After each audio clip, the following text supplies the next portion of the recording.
Chit-Chat, I have to say I crack up every time when you are standing between Layla and Ava, national anthem line. Yep. Was that intentional or unintentional? Intentional, for sure. For sure.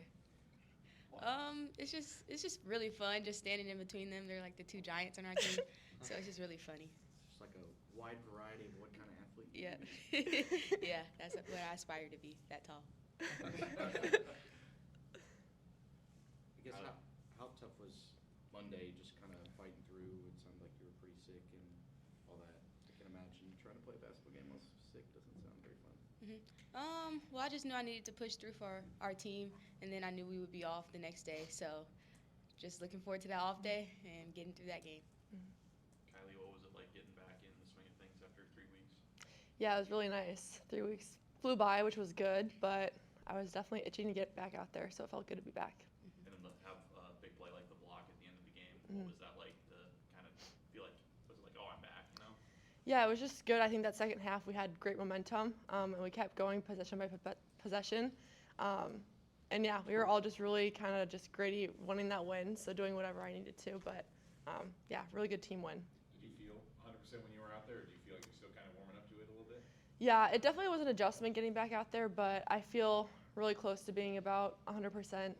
Adrenaline really helps, and taking a few ibuprofen and whatnot. But yeah, it definitely helped, and I felt pretty solid. When did you know, or when was it pretty much disclosed you're going to play? We had shoot around that morning. I think I was starting to get back into it, and so it's kind of just like a day by day, practice by practice kind of thing. And so I knew that I would probably be playing, but it was kind of still up in the air, but I felt good, so. On the pregame radio, Coach Jan said you were going to play limited minutes, and I think you ended up playing 24. Was that maybe a little bit more than you were expecting to play in your first game back? I don't even know, to be honest. Like I said, the adrenaline was just running through me. I think we were initially thinking like limited, but whatever I needed to do, whether that was play or not play, just to help the team. So if that meant that I wasn't on the court because my ankle I wouldn't be on the court. So whatever I needed to do. You're an expert on the anatomy of the ankle. Yeah, I do a lot of research too on my own. Yeah, I know all the ligaments and everything. So. Well, Jan was saying that it was like kind of a weird injury, or it wasn't like the more common. So I was curious if that had any impact on coming back and whatnot. Yeah, I think it was more just like that time span of being out was just longer than the initial or typical sprain. But yeah, I've messed this one up a few times back in high school, and so looking at the MRI, they couldn't tell what was from previous to now, and so that was kind of crazy. But I'm like really good now, so that's all that matters. Jan has staunchly defended you and supported you to us, the last 2 or 3 press conferences, just talking about social media, stuff like that. Is that, kind of a road you've gone down, looking at some of that stuff and all that, or do you avoid it at all costs, or how's that play with you? I have the stuff that, I can talk to my friends on, but I definitely limit what I see. I only see the things that I want to see. I don't have X or anything like that. But, yeah, I think that's a huge thing, is like seeing what you want to see and limiting what might be, holding you back. Chit-Chat, you guys are going to a stretch here where you get Oregon tomorrow, and then I think it's 3 top 15 teams. Just with the schedule ratcheting up, and maybe these last couple of games not being quite your guys' best performances, just what do you guys want to change as you go into these tougher stretches? I would say just taking it one game at a time, not trying to look past one team or another, because every game is going to be a dogfight, especially in the Big Ten. And so I'll just say, as a team, just taking it one possession at a time, one game at a time, one trip at a time. That's kind of our thing. Mm-hmm. Does it also feel like, even all the way to this point from the beginning, you missed some games with an injury sheet. Kylie's missed some games. Ava's had games where she's been in and out of foul trouble. Just does it feel like it's something that just needs to be getting everybody healthy, and then everybody playing in the lineup, just so you can have kind of consistently know what's happening with the lineups? It comes with basketball, injuries, health, everything that comes with basketball. So just being ready for your moment, especially the ones that whose minutes kind of like goes up and down. Just being ready for your moment, and when you get in, just being there. Mm-hmm. So, yeah. Chit-Chat, from your vantage point, what do you feel like are the biggest differences from when the offense, runs and flows smoothly, like that third quarter, and then, how the game started where it's choppy and it's kind of hard to get really anybody going. I know there's a lot of factors, but as kind of running the show, what do you feel like is the biggest differences between those stretches? So the game it's a game of runs. So in the beginning, just being cool, calm, collected. Of course, like in the beginning, I wanted to do it better than I had done. So just coming out of halftime, Jan getting on me and my team also uplifting me. That was what I needed, and I knew I needed to stay present during the game. Jan said that was one of the maddest she's been in Yeah. her coaching tenure.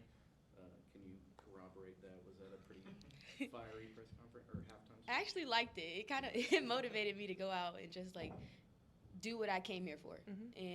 And my team also uplifted me. I want to give a shout out to my team because I was really down on myself, but I knew I needed to stay present in the moment for them. So.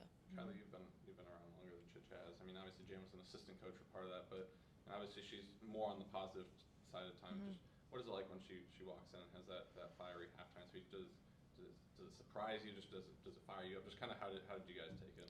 Yeah, I think similar to Chat, I think it just gets us fired up. And I think we also knew what we're capable of, and we knew we weren't holding that standard in that first half. So just maintaining that and getting that into the second half was really important. So I think it even means more when she does it too, because that's when like she expects more out of us. And so, yeah, it got us fired up for sure.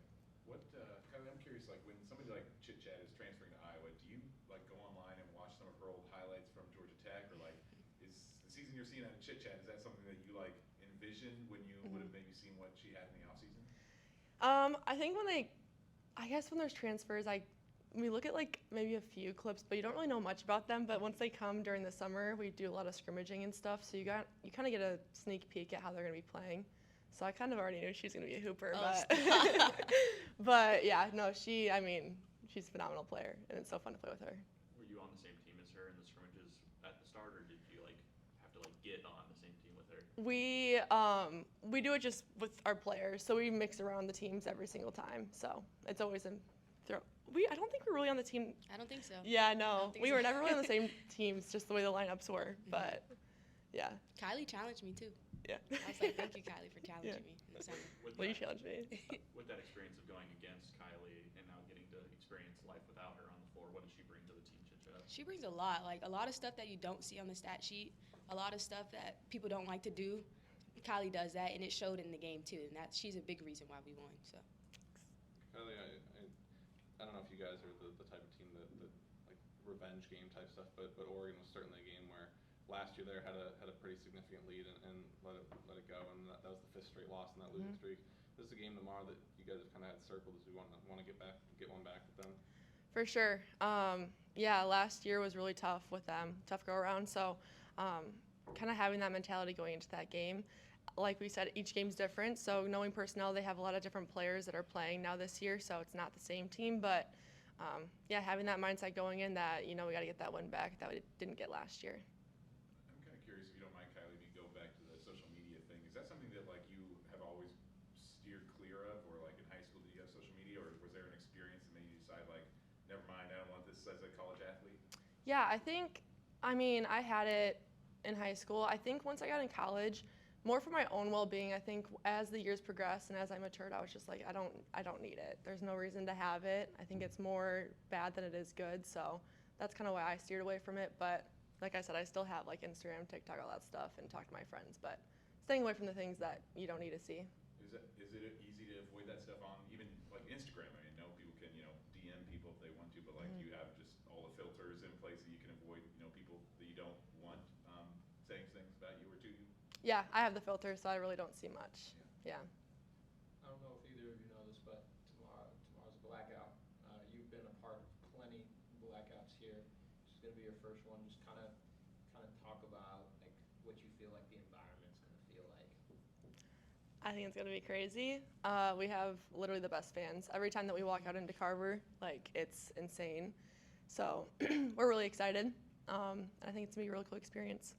I will say with my first blackout, I just can't wait to see the fans. I know it's going to be a lot of people there, so excited. Mm-hmm.